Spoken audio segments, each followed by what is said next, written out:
Sometimes women think a child can fill their emptiness, but in reality, that child becomes a hostage to someone else's expectations, and especially if he was born for her.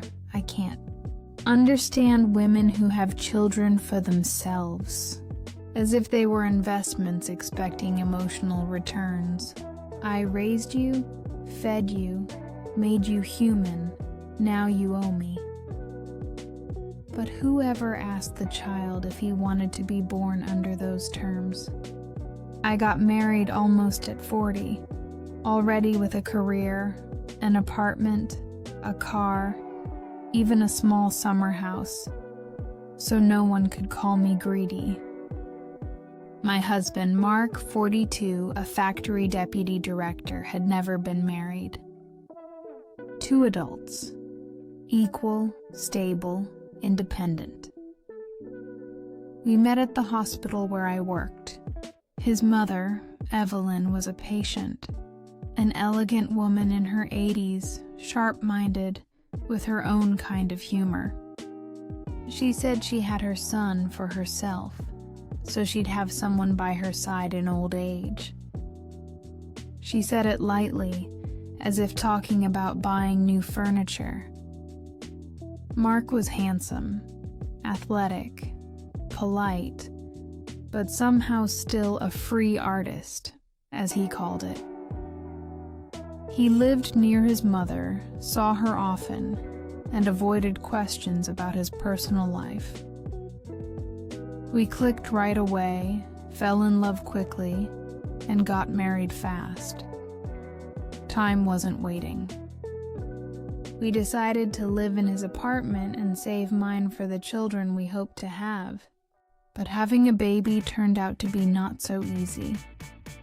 Before the wedding, Evelyn insisted on a medical exam, saying, "Laura, forgive me, but we don't need an empty vase.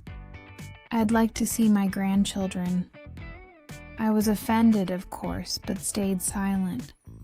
Then the real mother-in-law project began. She called day and night. Leaking tap, broken door, high blood pressure. After work, Mark always had to visit his mom first. Only then could he come to that one, meaning me. Her visits were always unexpected and very energetic. After a night shift at 6 in the morning, I'd come home dreaming of sleep, and she was already in the kitchen. "Why didn't you make breakfast for Mark?" I got up early and made cutlets myself. "Evelyn, I've been on my feet for 12 hours. "Sleep? Really? There are only frozen dumplings in the fridge." My son isn't used to that. I raised him with love. When I woke up, she might still be there, and I had to keep her company until Mark came home. Sometimes she told gossip, sometimes stories about Mark's ex-girlfriends. Very soon I learned he'd had many, and according to Evelyn, they were all silly dolls, shallow and unworthy. One even got pregnant. From who knows whom, she said, so they had to do a DNA test. It proved Mark was the father, but Evelyn claimed the woman bribed the lab. That's how I learned my husband had a child out of wedlock. Too bad I didn't hear that before the wedding.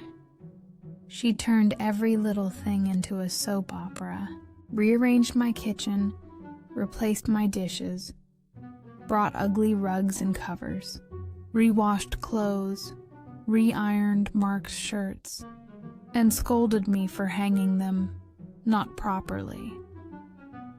I told Mark she was making me miserable, that I didn't feel like the woman of the house.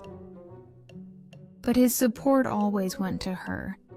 She humiliated me in front of him, and he always said she just worried too much and wanted to help. And one day, I'd had enough.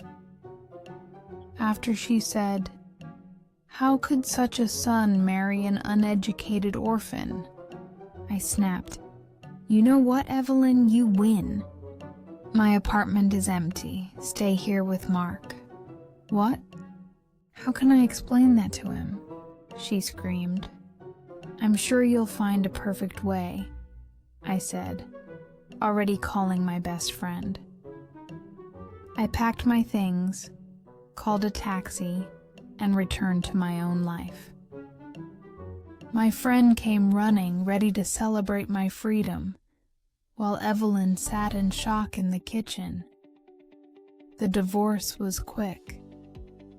I waited for Mark to finally take a stand, to set boundaries. But he came with flowers and a speech about me misunderstanding his mother. They still live together. Poor man. When a woman has a child for herself, she dooms him to a life of debt. Mark never became a husband. He stayed a son. I chose myself. Because a family is not when you serve someone's will, but when two adults walk side by side. Maybe I lost a husband, but I kept myself, and that's worth more. Sometimes, to keep your self-respect, you have to leave, even if you're walking away from what used to be love. Everyone has their own story. I wonder what yours is.